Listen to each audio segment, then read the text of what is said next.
Bakugan is a strategy game.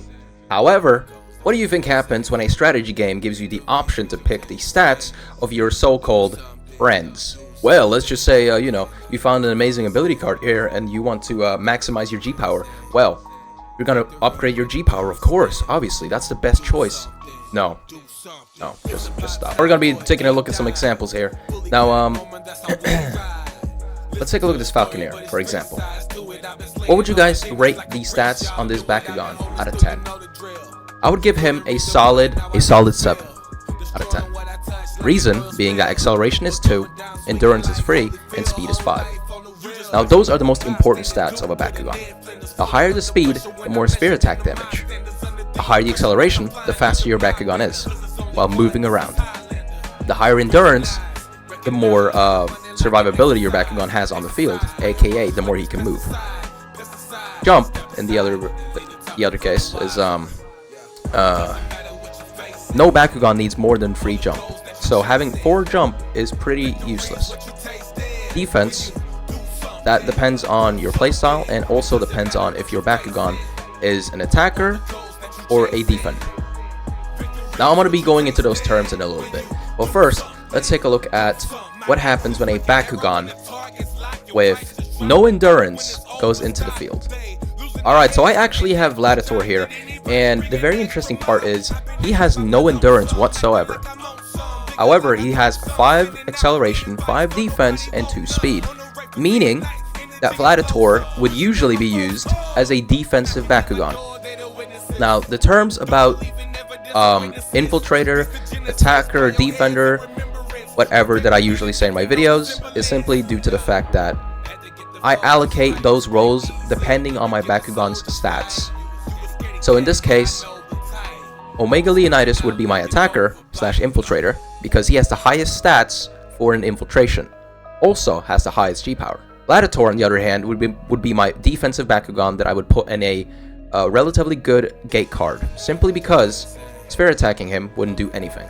Well, he also can't move around the map, which is very beneficial for a defensive Bakugan to gain G-Power. Robotalion I brought as an example as, he starts with 200 Gs, and G-Power doesn't really matter in a battle, as long as, you've set him up correctly with the perfect stats, which I have. He has 4 speed, 4 acceleration, 4 endurance. If this was a field where I could actually go and get myself some G-Power, I could do that, or I could do a sphere attack on a Bakugan with low defense. However, for this showcase, I'm going to show you what happens when Vladitor enters the field.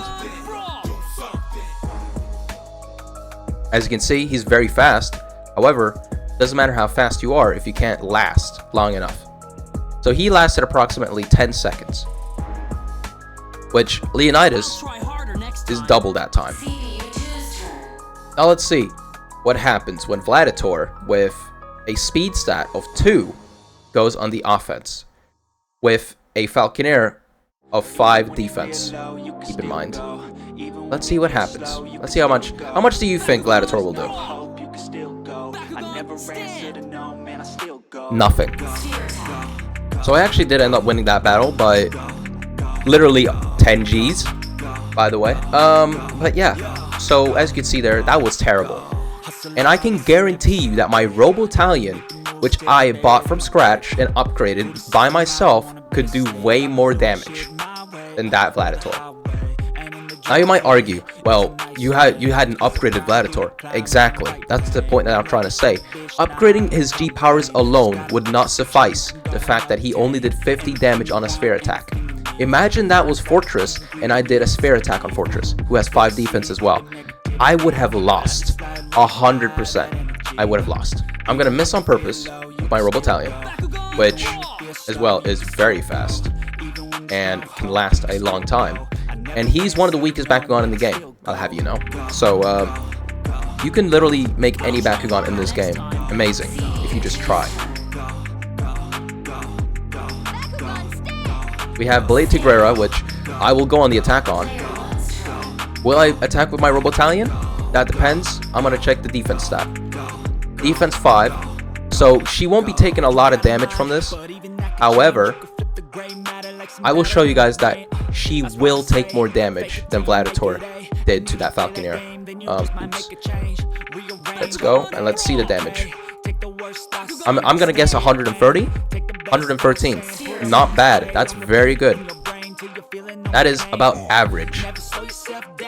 If a Bakugan does less than 100, then your Bakugan isn't strong enough, and you need to invest more into that speed stat. So let's take a look at what this is. That is her character card, which I saw coming. So, I mean, obviously, you wouldn't spare attack a fucking evolved Tigrera, right? You wouldn't spare attack an evolved Tigrera. But you get the point. Robotalion, in this case, is a way better Bakugan for me than Vladatoris right now. So, my win condition would literally be to just spare attack any Bakugan with my Robotalion, and I would basically just get a win. Alright, now I'm going to show you what happens when you have a Bakugan that doesn't have any stats into acceleration, but he has good endurance and mediocre speed. So, let's take a look and see what happens. And there you go. This is taking forever. As you can see, acceleration is definitely the most important stat in this game, and this is the reason. Because imagine Garganoid had no endurance, he wouldn't have been able to get on that fucking card in the first place had I thrown it like wrong. Which I threw wrong on purpose, but if you threw wrong on a Subterra field, you're done for. And to get away from the Subterra that is making you fall like the quicksand, right? You need to have acceleration of 3 or higher. In which, if you don't have that, you're screwed. I'm going to show you guys the stats that I think that you should have on every Bakugan, no matter what. Unless it's a defense Bakugan. In which case, the only thing you should really focus on is defense and acceleration. And endurance if you want to get G's for him. So yeah, let's take a look at some random Bakugan that we have here. So I do have Robotalion. Obviously, he has a very good speed stat and acceleration stat from the beginning, so I barely upgraded Robotalion, by the way. I upgraded his endurance twice, acceleration once, and then I literally upgraded his G power.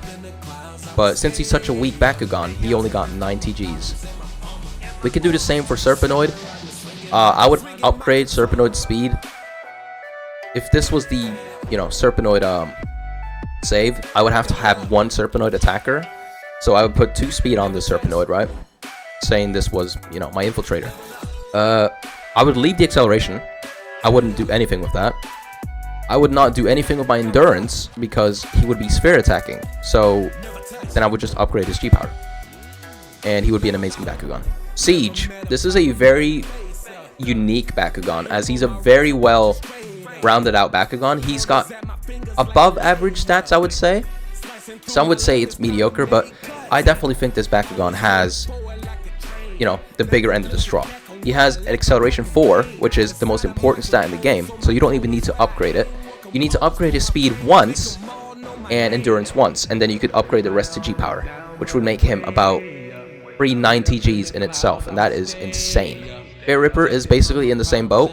However, you can upgrade his G power alone, and you don't even need to worry about anything else, depending on if you want him to be a defense Bakugan or a infiltration Bakugan. If you want him to be the sphere attacker of your team, you can upgrade his speed once, or not at all, and just upgrade his G power. No matter what, he's gonna be packing a punch with that sphere attack. If we take a look at Hydronoid in comparison, obviously he has more Gs, and if he didn't have more Gs, I would actually pick Fair Ripper over Hydronoid any day, because his acceleration is 2, and his endurance is 3.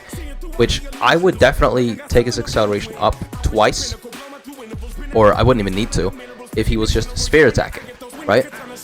If he's a sphere attacker, I wouldn't upgrade anything besides speed and G power. Laserman, you might be wondering why I use Laserman as an infiltration Bakugan. When I have to upgrade his speed about 3 times for him to actually get good. But that is simply because he has endurance 5 and acceleration 4. And his G power is very high. Has a pretty high defense stat, which means that I can begin the battle off with starting him defensive, and then I get him back to my hand by either double stand or attack, right? So if I have a Bakugan that I want to use as an attacker instead of Laserman, I can always rotate between the two. So I always have someone on the offense, while I also have one Bakugan on the defense if nothing crazy happens. And again, Terraclaw, another amazing Bakugan with amazing stats, very underrated, I would say. He has 4 in basically everything that very valuable. He's an amazing defense Bakugan. You could just go around the map and get G's, and he'd be perfect. You just need to upgrade his acceleration once, and then he can move around at an average rate. If you leave him at 2, he'll be moving as slow as Garganoid, and you don't want that. I can guarantee you don't want that. Upgrade his acceleration once, if he's going to be your defense Bakugan, or don't upgrade him at all, and just leave him there, and leave him as a sphere attacker, in place of Laserman, if you don't wish to use Laserman. As always, guys, I do hope you enjoy the videos that I make. Once again, speed, acceleration, and endurance. Those are the most important stats. Don't worry about anything else. Don't upgrade anything else unless you want to, upgrade your jump to free so that you can actually access the Pyrus trampolines or hard level trampolines. I don't know if the darkest one has level 3 trampolines, but either way, as far as I know, only the Pyrus stage has trampolines that you actually need to worry about. So yeah, guys, with that being said, I'm going to end it here, and I'll see you guys in the next video. Peace.